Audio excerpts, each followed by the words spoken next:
Oh, Pondok Az-Zaitun memang unik sekali, Mas. Saya sendiri itu juga kadang heran. Herannya begini ya.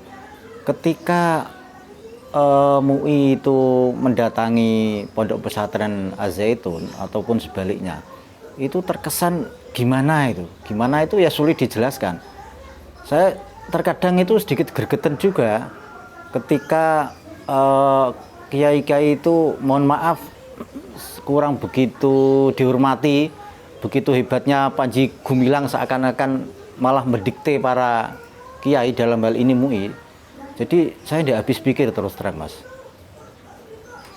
Sekali lagi gregetan juga, kenapa wibawa dari kiai itu kalah besar dengan si Panji Gumilang itu.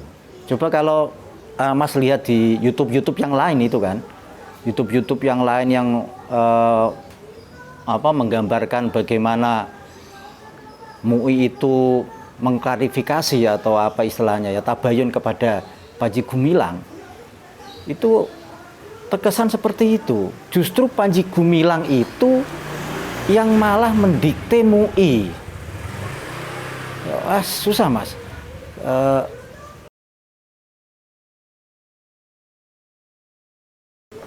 Wanita jadi khotib. lucu lucu Mas, itu aneh emang. Ketika seseorang yang tidak mumpuni dibiarkan itu menerjemahkan Al-Quran tanpa referensi dari ulama, akibatnya seperti itu.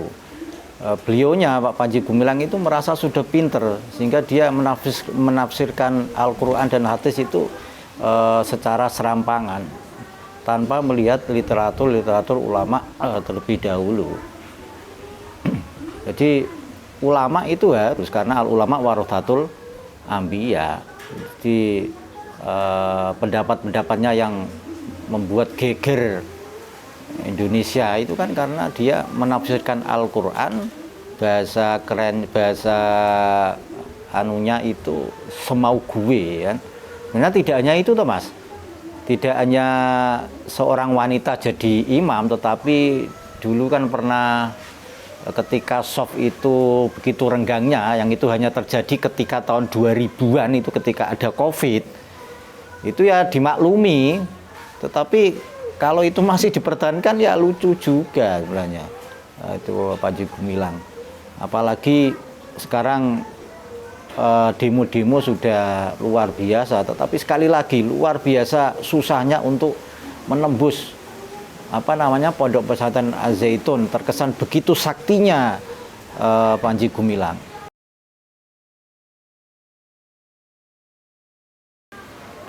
Oh, yang di TV One itu, Mas. Ya, ketika debat di Khalil Nafis dengan seorang dosen UIN itu ya. Siapa namanya saya lupa ya. Ya, cuman saya agak menyesalkan juga itu. Kenapa seorang dosen berpendapat seperti itu. Dan itu kan sudah dibantah oleh Khalil Nafis ya. Jadi beliau mengatakan kata-kata sesat itu kan. Kata-kata sesat, siapa yang berhak memasukkan neraka dan surga itu kan miliknya Allah, kata dosen itu kan. Itu kan miliknya Allah. Kalian tidak berhak. Ya memang betul, tapi ini bukan taraf memasukkan atau mengeluarkan atau surga dan neraka. Konteksnya kan bukan seperti itu, tetapi itu antara itu sesat ya. Sesat ya. Apakah sesat itu nanti masuk neraka? Ya belum tentu. Bisa jadi dia kan bertobat. Kalau memang diizinkan oleh Allah itu kan bisa masuk surga walaupun dia sesat. Kalau kita ingat sebuah hadis Nabi yang seseorang itu membunuh 99 orang, bayangkan membunuh 99 orang itu bisa saja masuk surga. Kemudian ada lagi suatu hadis yang mohon maaf seorang wanita tunisusila yang hidupnya bergelimang dosa, tetapi dia hanya sekedar memberi minum anjing, menolong seekor anjing yang kehausan, kemudian dimaafkan. Itu kan memang urusan Allah. Ya, konteksnya kan bukan seperti itu.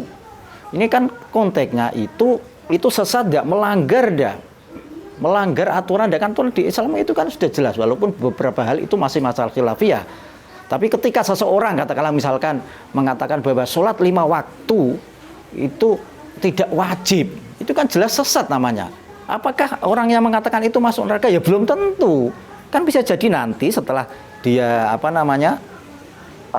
menjelang kematian tobat, semua bisa dimaafkan. Bukan itu yang saya sesalkan. Seorang dosen UIN itu pendapatnya aneh, tetapi ya Mas, kemarin kan jelas masih sudah bisa melihat sendiri kan, itu sudah dibantah oleh Khalil Nafis. Sebenarnya debat itu tidak imbang sama sekali, jauh antara Khalil Nafis dengan itu.